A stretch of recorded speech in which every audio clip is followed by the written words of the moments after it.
What's going on YouTube? So today I'm going to showcase an Oakensoul heavy attack build for the Magicka Warden. This build utilizes only heavy attacks and therefore no light attacks are required. Furthermore, this build parses 91k on the trial dummy and is optimized as best as possible for group content. This is not a solo build, but maybe with a skill change or two, it should work fine for overland as well. Please use these builds as a baseline, as there are many viable gear sets and skills in the game to customize how you want to play. With that being said, here's the build. So starting off in the character sheet, I have 64 points in a Magicka, and I'm running the Thief Mundus. For the race, we're a High Elf. High Elves have probably some of the best passives for Magicka DPS. For the food, we do have a couple of different options. First is running Tri-Stat food, which is going to give us health, stam, and Magicka. And if you want to push for a little bit more damage, you can run Bi-Stat food. Artem Pickled Fishbowl is probably the best bet, but a way cheaper and pretty much just as good alternative would be running just Bi-Stat blue food like Solitude Salmon Millet Soup. For the potions, since we are a heavy attack build, we are going to have tons of sustain, so you don't really need to use potions to recover a Magicka. But what you can do is you can run Tri-Stat potions as a pseudo heal or even just to fill up your stamina. For CP for the blue tree, we're going to be running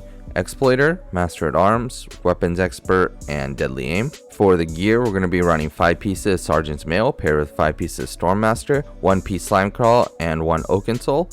So breaking it down in the main hand, we have a precise Lightning Staff of the Sergeant with a poison damage glyph.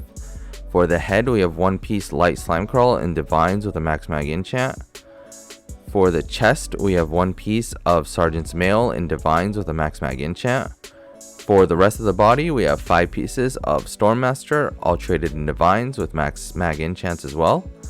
For the jewelry, 2 pieces of Sergeant's Jewelry, both traded in Bloodthirsty with spell damage enchants, and lastly the Oakensoul, Bloodthirsty with a spell damage enchant as well. So for the skills, we're going to be running Deep Fissure, Unstable Wall of Storms, Elemental Susceptibility, Fetcher Infection, Winner's Revenge, and Wild Guardian. So for the rotation, hold down heavy attack and input 1 to 2 skills at the end. You don't need a light attack at all. And in terms of the priority, keep up Deep Fissure, Winner's Revenge, Unstable Wall, Elemental Susceptibility, and Fetcher Infection in that order of priority. And then whenever your ultimate Wild Guardian is ready, you could just use that whenever. So for closing thoughts, the flex spot is definitely going to be Fetcher Infection. I did parse without it, and I didn't notice too big of DPS loss. In terms of why we're running Poison Damage enchant with Elemental Susceptibility and Unstable Wall, is that Elemental Susceptibility is going to proc Concussion all the time, and then Wall is going to proc the off balance for us, meaning we don't have to use like a shock damage glyph and whatnot. We can just run Poison, which will do more damage single target. So for gear alternatives, there are 4 other heavy attack sets you can use: Undaunted Unweaver, Undaunted Infiltrator, Infallible Mage, and Noble Duelist. So the thing about Undaunted Unweaver and Undaunted Infiltrator is they don't have the best 2 to 4 piece bonus, and the heavy attack boost that you get from meeting the requirements is only 1645, which is a little bit less than Noble Duelist and significantly less than Sergeant's Mail. So for Infallible Mage, this is a good source of Minor Slayer, although Oakensoul does provide that for us, so we don't need it. The 5 piece only adds 900 extra heavy attack damage, which is far lower than any of the other heavy attack sets.